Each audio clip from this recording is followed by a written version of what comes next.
Hello and welcome to this week's edition of Intercollegiate Conversations. As we're pleased to be joined by this week's special guest, Matt Howdeshell, the Vice President for Intercollegiate Athletics.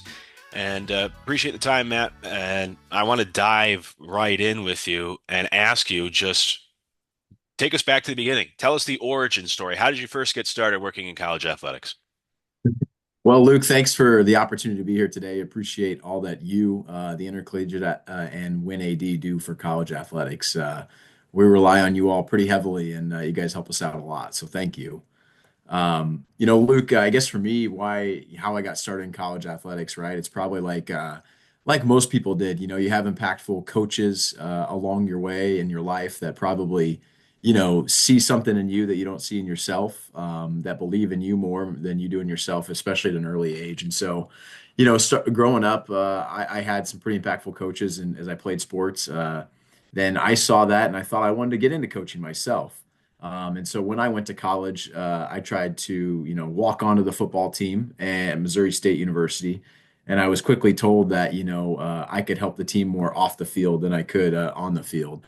But I was really fortunate. That's how I got my foot in the door in college athletics. And I stayed around the team, did operations, equipment, video, a lot of those things that coaches don't want to get involved with on a daily basis. But it gave me a good understanding and appreciation for everything that goes into not only supporting a football program, but an athletic department at large. And so at Missouri State, I met my wife there, my current wife. And then when I was graduating, I thought I still wanted to get into coaching. And so I was interviewing for GA positions, and I was fortunate to get hired at Northern Arizona University as a graduate assistant with the football program. I did video and operations there for a little bit. After 6 months, got promoted to director of football operations, and I was 23 years old at the time. And I like to tell people that there was, student athletes on the team older than I was then. So it gave me a good appreciation for professionalism, communication, and I love that job. That was a great job. I was DFO for 5 years there. Got a good balance of having direct relationships with the student athletes, coaches, alumni, administration, and really enjoyed the day to day of that. And then, again, after about 5 years, had someone approach me, the AD at the time, Dr. Lisa Campos, who's currently the athletic director at the University of Texas San Antonio, and asked me if I'd ever thought about being an AD someday. And, I hadn't at the time. And she said that, why don't you come talk to me sometime if you'd be interested? And long story short, I got hired into an assistant AD role at the time under Lisa and learned a lot. Had a few responsibilities where, I was working with the business office on some financial planning models, work closely with football. And then after about 18 months or so, she got the opportunity to leave for the University of Texas San Antonio. And then during that transition process, I got promoted to associate athletic director and got some more responsibilities. And then when the current athletic director there at NAU, Mike Marlowe, was hired, I was shortly after that promoted to senior associate athletic director, and was at NAU for nearly 13 years and worked with a lot of great people, a lot of great coaches. Really enjoyed my time there. But my wife and I knew that Flagstaff, as great as it wasn't our forever home. We wanted to get back home, close to the Midwest, close to our families. And when the opportunity at the University of Central Missouri came open, it was something that we were really interested in. First off, from a proximity standpoint, because my wife actually grew up 20 minutes from Warrensburg, where we live now. And my mother-in-law used to joke when we were exploring job opportunities that she said, you could be the AD at Central Missouri someday. And I said, yeah, right. Like I want to live 20 minutes from my mother-in-law. But you get older in life and your priorities change. And I knew all about UCM and its athletic success, but I didn't know a lot about the institution as a whole. And once I started to research it and learn more about, how strong we are as an institution, our enrollment, the support we receive from our alumni, our donors, our community, it really was a no-brainer to pursue this opportunity and get involved here. And so, been here now for 18 months, 19 months now. Sometimes it feels like 19 years, I say. But it's a great place, and we've got a good team in place here with our coaches, our administrators, our staff, and really excited about what we're building here. So that's my long rambling story about how I got to where I am, Luke. I do want to add one thing too. Um, on the personal side, I'm the son of two first generation non-traditional college students. And so watching my parents raise me, my brothers, while they were working full time, finishing their degree, raising us, left a lasting impact on me on the importance of a college degree and work ethic. And so that's something I bring to the table every day in our department and try to reiterate to our student athletes about how impactful a college degree can be. Yeah, certainly. Let me ask you a couple follow-ups to what you just laid out there.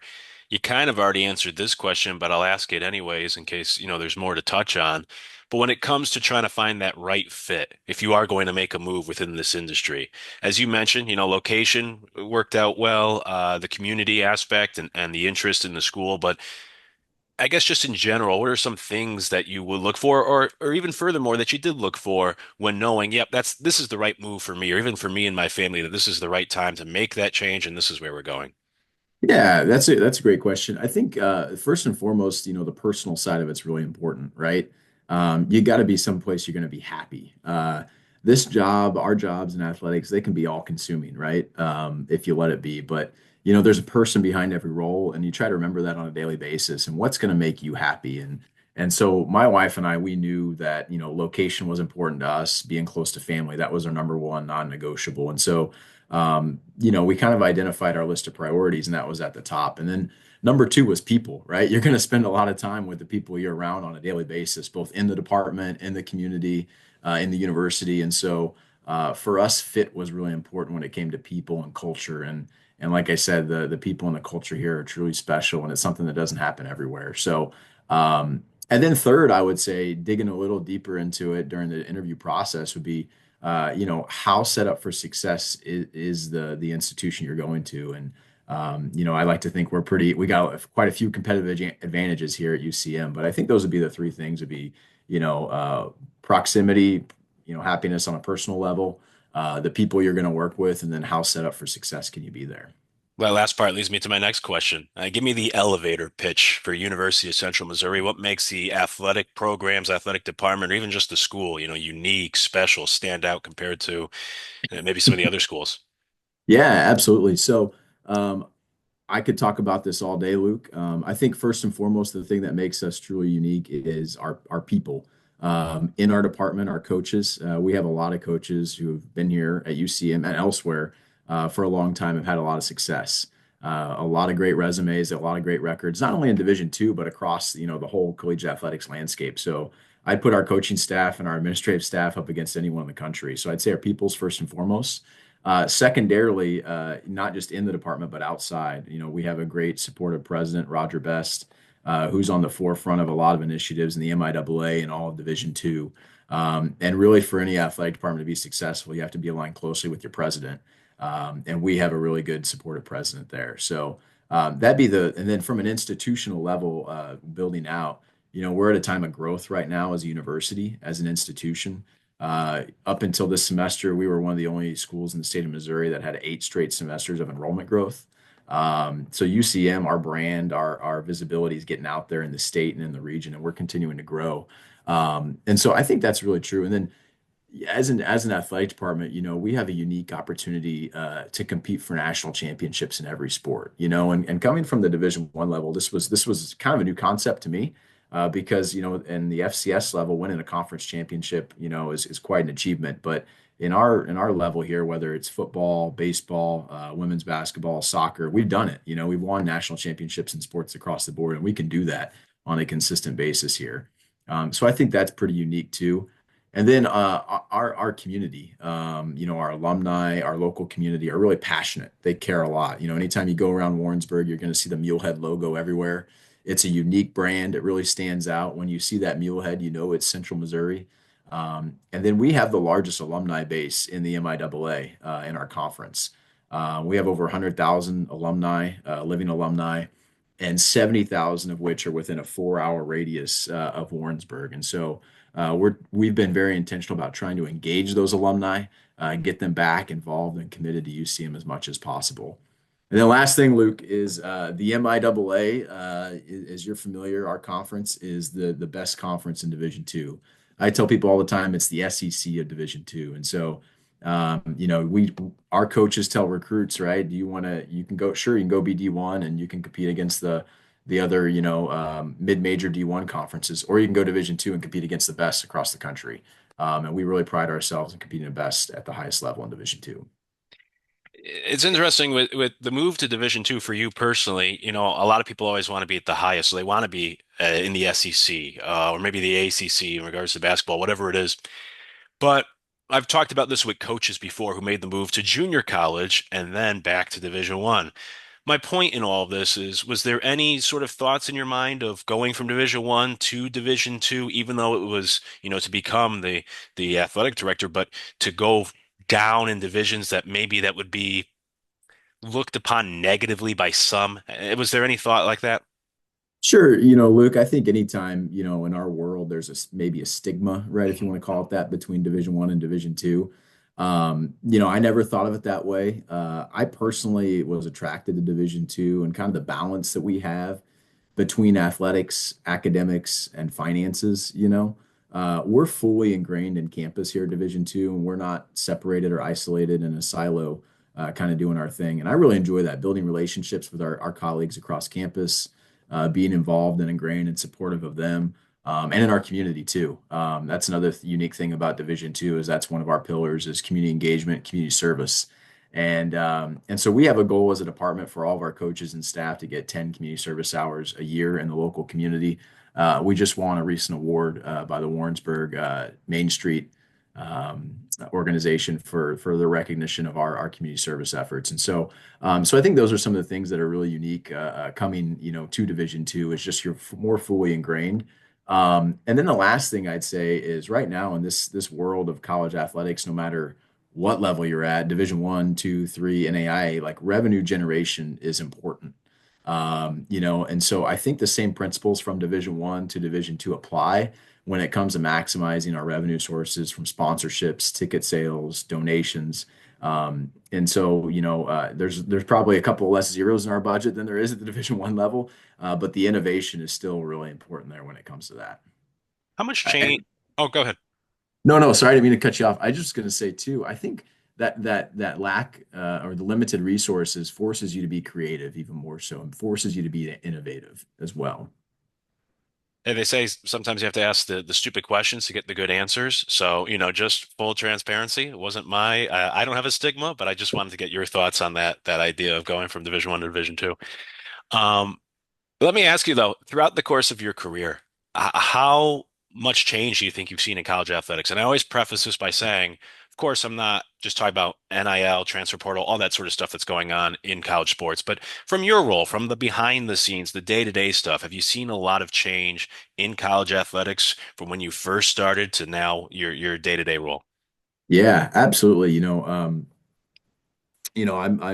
compared to some of my colleagues, I'm probably on the younger side of things too, but I've been in college athletics now for 18 years, I think. And so I have seen quite a bit of change. I never would have thought that there'd be a day where, uh, you know, direct payments to student athletes would be happening. And I think name, image, and likeness and everything that we've implemented in the transfer portal, I think those are all good initiatives, but I'm probably in, align with most people that I think there should be more guardrails and uniform rules around it. However, as I tell our coaches and staff all the time, like we can't stick our head in the sand and wish about the good old days. If we want to remain relevant, if we want to remain competitive, we got to adapt to the times. And so, whether we like it or not, this is the world we live in, and we've got to adjust appropriately. For you, let me give you a chance to brag about yourself. What are some of the most important traits that have allowed you to be successful throughout the course of your career? Um, I think Luke, we have a great sports management program on campus here at UCM, and we're in the process of trying to build some partnerships with them. And they've asked myself and some of our coaches and staff to go speak. And I get that question a lot about, what characteristics or traits are most important. I always say, I think one of the most important ones is just, interpersonal skills, communication skills, being able to work and adapt and relate to people from different backgrounds, build relationships ultimately. We more than a lot of others are in a relationship driven industry. And so at the end of the day, if you don't have relationships, you're not going to get a lot done. And so I think it's important to focus on your role that you're in right now, and being effective in your role right now and building relationships as much as you can because it's only going to help you out both in your current role and into the future. So I think that's one of the most important things. And then the second thing I'd say is to have curiosity and just take an interest in people and in areas and in operations so you can develop a better understanding of the overall operation and how everything works to support each other. If you're in an entry level position and maybe you're on the external side, whether it's fundraising or ticket sales, go work in the equipment room for a little bit and understand how that operates, right? Go shadow the compliance officer for a little bit and understand what they do, because the more you can understand about the organization is going to help you in the long run, and it's also going to make you more valuable to the organization. So I think those are the two most important things: is building communication skills and building an understanding of the operation. You mentioned relationships. Obviously, networking is huge in the college athletics industry. How do you go about, nurturing, developing and then nurturing those relationships to make sure you have that network in college athletics as you move forward in your career? Yeah, absolutely. I've never thought of myself as a networker, to be honest with you. I've never really thought deeply about how do I network with people. I've always just thought about relationships, and taken that approach to it. How do we build relationships? And I think a big part of building relationships is being open, being transparent, being available, being vulnerable. I think what's great about the MIAA in particular is we have a great group of athletic directors, and we're very open with each other. If I have an issue on my campus, I feel very comfortable reaching out to our colleagues and saying, "Hey, we're dealing with this. How do you guys handle this?" And I think that give and take always helps. And being able to share, "I'm thinking about this. What do you guys do?" That bridges the gap a little bit and builds those relationships. Being present, is always really important in building relationships and connection. I had someone tell me one time that visibility equals credibility. So I think the more present you can be, whether it's with coaches, with student athletes, with community members, is only going to help you out in the long run. Before I let you go, I do want to ask you about the hiring process. Have things changed over the course of your career when it comes to hiring in terms of maybe the number of candidates, the type of people looking to work in college athletics? Have you noticed change in that area? Sure. Yeah, absolutely. In a few different ways. I think the process has certainly changed. When I was starting out, my first few roles and even interviewing after I was in a leadership role, I don't think video interviews were really that highly thought of. It was normally a phone call, and then maybe we bring you on campus after that. And so I think the presence of Zoom and has been really important and really good too, because you get a better feel for people when you can see them face to face and eye to eye, even if it is behind a screen for the first time. But reading their body language, reading how they react in certain situations, is always really important. So I think that's been a really good dynamic and is something that I've always encouraged, young up and coming professionals to get comfortable with. The first time you're in a Zoom interview setting, it can be nerve-wracking, right? But the more you can get comfortable with it and show your true personality and have it come through, it's only going to help you. So I think that's really important. I don't want to beat a dead horse here because I'm sure you've heard all about it, but the athletic training industry has been a challenge.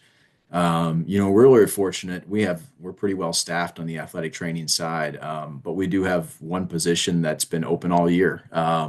And attracting quality candidates in that industry is getting tougher and tougher. And so I don't have the answer, Luke. I don't have the solution here. I know it's something we talk about a lot as athletic directors.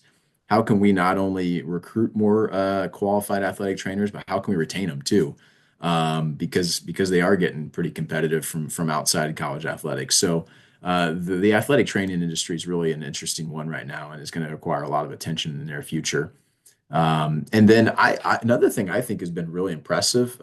Call me an optimist, but I think young professionals nowadays are coming into our departments with a lot more experience than maybe people in my time, my generation, whatever you want to call it, had.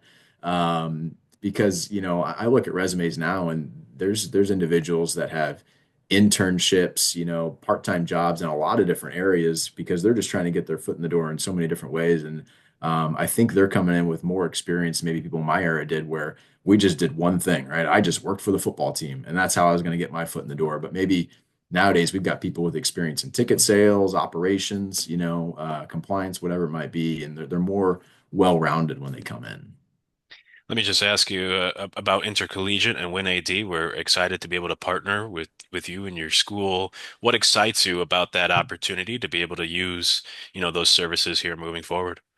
Yeah, so very familiar. When you all approached me, I was kind of excited because we relied pretty heavily on WinAD, and we have both in my current role here at the University of Central Missouri and my previous role at Northern Arizona. Obviously, we want to make sure we're giving our coaches and our staff competitive budgets, budgets that they can win championships with, and we rely pretty heavily on WinAD for that data, for that information, and to make sure that we're paying a market rate too for our coaches and staff, and so when you all approached us about the new platform you're offering for the intercollegiate, I found it pretty exciting.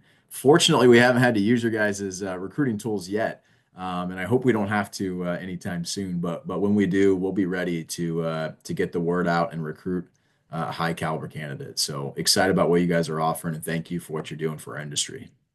We always end with this question. Appreciate the time that you've given us today. But let me ask you, I'll put you on the spot before I let you go.